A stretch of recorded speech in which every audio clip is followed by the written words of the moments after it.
मैं आपका दोस्त और प्राकृतिक चिकित्सक डॉक्टर मनोज पीपल आज आपको बताने जा रहा हूं एक अद्भुत औषधि के बारे में जो हमारे देहात के अंचलों में पर्याप्त मात्रा में मिलती है।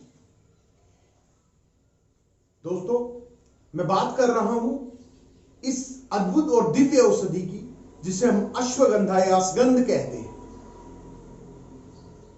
यह औषधि बहुत ही पौष्टिक, ताकतवर, रोग प्रतिरोधक क्षमता को बढ़ाने वाली, रक्त में आरबीसी और डब्ल्यूबीसी की संख्या को ज्यादा करने वाली या बढ़ाने वाली है। मित्रों, आज के इस दौर में जब हर दूसरा व्यक्ति किसी न किसी बीमारी या परेशानी से ग्रसित है, वहां यह औषधि भगवान का एक दिव्य वरदान है। आज के बच्चे हो या बड़े, किसी न किसी ऐसी समस्याओं से जूझ रहे हैं जो उन्हें हीन भावना दे रही है।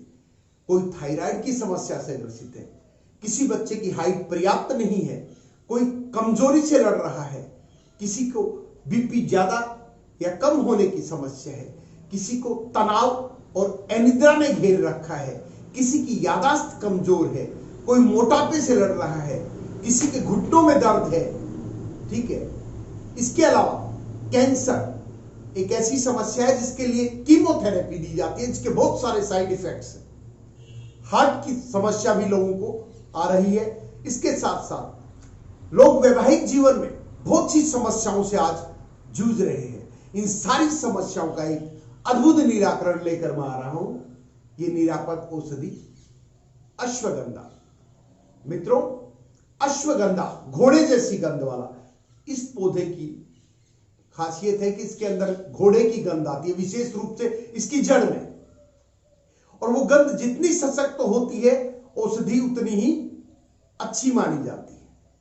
मित्रों, यदि व्यक्ति को कमजोरी महसूस हो तो इसकी जड़ के पाउडर में हम मिश्री या शहद मिलाकर उसे दूध के साथ ले सकते हैं। यदि किसी की हाइट नहीं बढ़ रही हो तो इसकी जड़ के पाउडर को गुड़ के साथ, दूध के साथ ले सकते हैं।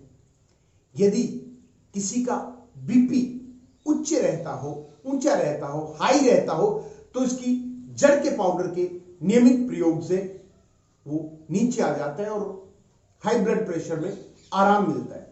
यदि कोई अनिद्रा की बीमारी से परेशान है, उसे टेंशन रहती है, उसकी याददाश्त कमजोर है, तो भी यह औषधि अद्भुत प्रभाव दिखाती है। इसकी जड़ के पाउडर को रात के समय सोने से पहले गुनगुने दूध के साथ हम ले सकते हैं। इसके अलावा इसके पत्तों को साफ साफ छांट लिया जाए, अच्छे कटे फटे नहीं हो, रोग ग्रसित नहीं हो पत्ते। उन पत्तों को पानी के एक गिलास में डाला जाए और तब तक उबाला जाए जब तक वो आधे से कम ना हो जाए। फिर धीरे धीरे उसे चाय की तरह पी ले।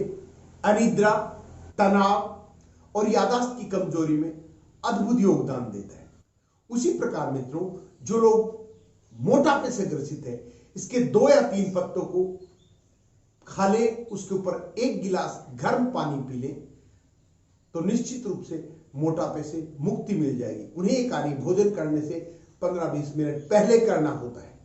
हाँ, जिस दौरान आप मोटापे को नियंत्रण करने के लिए अश्वगंधा का प्रयोग करें, आपको अपने भोजन से आज की जो मॉडर्न खाद्य पदार्थ हैं, पिज्जा, बर्गर, तले भुने पदार्थ बाकी हैं, उन्हें निकालना होता है।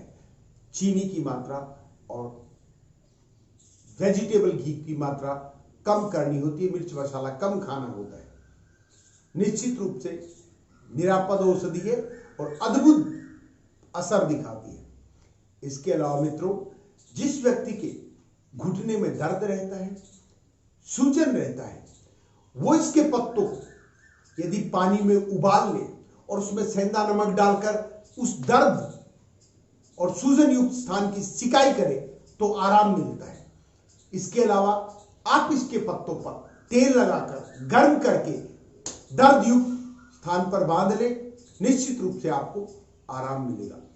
किसी व्यक्ति को यदि बार बार खांसी रहती है, लंबे समय तक खांसी रहती है, तो इसकी जड़ के टुकड़ों को कूट कर और पानी में उबालकर आप चाय की तरह पी सकते हैं, आराम आएगा।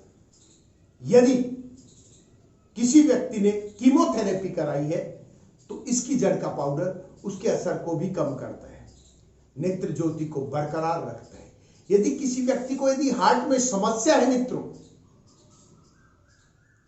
तो अर्जुन की छाल और अश्वगंधा की जड़ के पाउडर को बराबर मात्रा में मिलाकर आप ले सकते हैं, बहुत आराम मिलता है। आज आधुनिक जीवन के पीछे भागते भागते लोगों के अंदर वो कमजोरी आ गई है कि उनका वैवाहिक जीवन अस्त व्यस्त हो जाता है, उनमें फर्टिलिटी और प्रजनन क्षमता की कमी आ जाती है, वो संतानोत्पत्ति करने में भी असमर्थ हो जाते हैं। आज की बहन और बेटियां हैं, छोटी उम्र में ही लुकेरिया जैसी परेशानी युक्त बीमारी से जूझ रही होती है। इसकी जड़ के नियमित प्रयोग से, इसकी जड़ के पाउडर के नियमित प्रयोग से इन समस्याओं से आसानी से बचाया जा सकता है। वैवाहिक युवकों के लिए, युवतियों के लिए, यदि वे संतानोत्पत्ति में खुद को असमर्थ पाते हैं, बेटियों में और बहनों में यदि बार बार अबॉर्शन जैसी समस्या हो रही है, तो इसकी जड़ के प्रयोग से वो आसानी से इस समस्या से निजात पा सकते हैं। मित्रों, इसका प्रयोग बहुत उत्तम है, परंतु अति सर्वत्र वर्जते। यह कहा जाता है कि अति तो हर चीज की बुरी होती है। जब इसकी जड़ का पाउडर आप इस्तेमाल कर रहे हो, इसके पत्ते इस्तेमाल कर रहे हो, तो लगभग 1 महीने तक उनका प्रयोग करने के बाद कुछ दिन तक विराम दे दें। फिर 10-15 दिन के विराम के बाद आप पुनः उसे शुरू कर सकते हैं। लेकिन याद रखिए मित्रों, जो लोग किसी गंभीर बीमारी की नियमित दवा ले रहे हैं, वो इसका प्रयोग ना करें, क्योंकि ये खुद तो असरकारक है, लेकिन ये दूसरी दवाओं के असर को कम करता है। मित्रों, जिन लोगों ने ताजा ऑपरेशन करवाया हो या जिनके शरीर पर घाव हो, वो भी इसका प्रयोग ना करें। याद रखिए, अश्वगंधा एक गर्म और शुष्क प्रकृति का औषधीय पौधा है। जिन लोगों को वात की समस्या मान लीजिए सांस लेने में दिक्कत आ रही है, मान लीजिए घुटनों का दर्द है, जोड़ों में दर्द है, सूजन है, उस जगह रामबाण औषधि का काम करती है। उसी प्रकार कफ, जुकाम लगती है, निमोनिया होता है बार बार जिन लोगों को, उन लोगों के लिए भी अद्भुत औषधि है। परंतु जिन लोगों की पित्त प्रकृति है, जिनके लीवर में सूजन रहती है, वो लोग सावचेती से इसका प्रयोग कर सकते हैं। परंतु किसी किसी सूरत में उनको भी इसका प्रयोग करना होता है, उसके लिए हम इसकी प्रकृति में थोड़ा सा बदलाव कर सकते हैं, क्योंकि ये शुष्क है, इसे नम बनाना जरूरी है। इसलिए पहले आप इसे थोड़े से पानी में उबाल लें। जब वो पानी आधा रह जाए तो उसमें दूध मिला दें, फिर उबाल लें, और जब वो पानी जल जाए तो उसे आप ग्रहण करें। इस प्रकार इसकी शुष्कता में कमी आ जाती है। इसके अलावा आप जानते हैं मित्रों, इसकी जो जड़ का पाउडर है, उसमें आप चीनी मिलाकर, खांड शक्कर जिसे कहते हैं, वो मिलाकर और घी मिलाकर भी खा सकते हैं। इसकी जड़ के लड्डू भी बनाए जा सकते हैं। वो बहुत ही पौष्टिक और शक्तिवर्धक होते हैं। जो बच्चे इकहरे शरीर से परेशान हैं, बहुत दुर्बलता से परेशान हैं, यदि वो इसका प्रयोग करेंगे तो शरीर सुगठित और उत्तम प्रकृति वाला बन जाएगा।